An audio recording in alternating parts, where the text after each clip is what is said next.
Let's get some facts. 37% of you aren't subscribed to this channel. That's almost 4 out of 10 just freeloading the alpha. So come on, hit subscribe and I promise to keep leveling up the show with the best guests and the juiciest insight. Go on, do it now.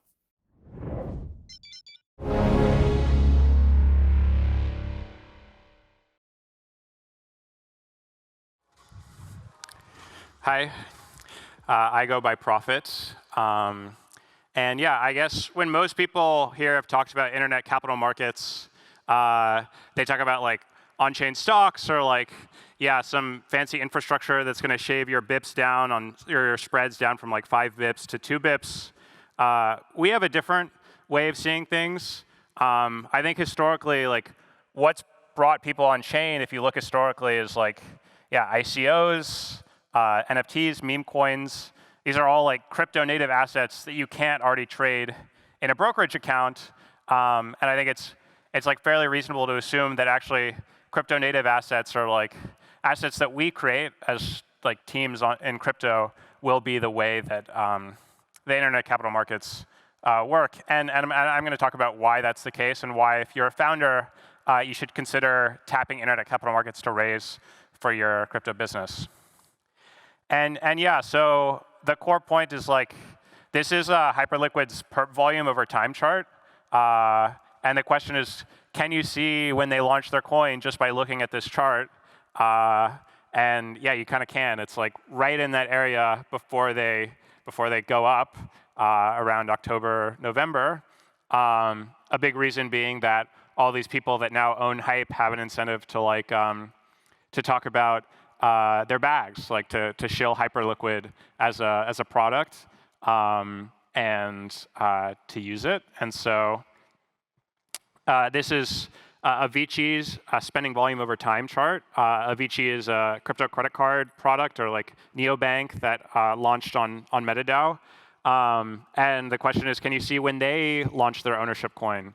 And again, you can see it very clearly. It's like right before their spending volume hockey sticks up, and their volume per day is now, like people using the credit card per day is up more than 10x since they launched. And so like these are reasons why if you're building a crypto native business, you should launch a coin, right? Like you should raise from your users, the people who are going to shill you on crypto Twitter, as opposed to raising from investors, like private investors. But they don't explain why you should launch an ownership coin. I think the key point there is people are tired of getting rugged in crypto. This has been a huge, huge problem. Both the problem of rugs of like, yeah, this is a successful business, but actually none of these cash flows go back to me as a token holder. I'm not even talking about buybacks. I'm talking about blatant rugs, like businesses being built, like Unibot built Unibot on Solana, made $200 million in fees. Like none of that is going to token holders. Unibot is like bled to zero. It's just being held by the team forever. And then also the problem of rugs of like teams just like taking the money and running away, which has been like a pretty rampant problem in crypto.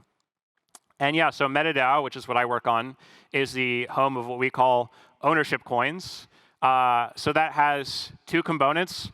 One of them is like a governance or a market oversight component, which is kind of scary to people. Like people have been scarred by DAOs before, but it's not crazy. It's basically like probably 2 to 4 times a year you're raising these proposals of like, hey, I need to mint new tokens, for example, and to maybe do like an investment round, like an OTC to raise more money for the business. And instead of voting, people trade in those. And yeah, I only have 5 minutes, so I can't get into exactly how that works, but you can read up on it. And so that's the market oversight component. And then we also have this legal structuring component, which is what prevents rugs of like the business is successful and it never goes back to the token holders. So actually, we have these legal entities where you as a founder raising on this system, you assign your IP to that entity. That entity points to the on-chain market system as like as arbiting where that IP can move. And so, yeah, you essentially just like can't walk away with the business. If you get acquired, you can't just like take all the money, which has been a recent thing lately. And so, yeah, here are some of the projects that have raised on MetaDAO. It's all crypto native projects. So like Omnipair, for example, is building a special kind of borrow lend. Solomon is building like Athena for Solana. Avicii, crypto neobank. Umbra is a privacy protocol. Paystream, borrow lend. Loyal and ZK Solar are also privacy protocols.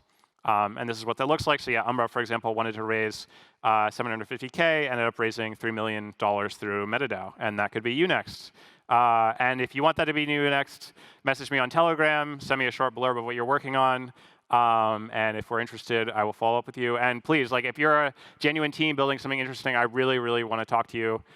So yeah, that's my pitch. Thanks.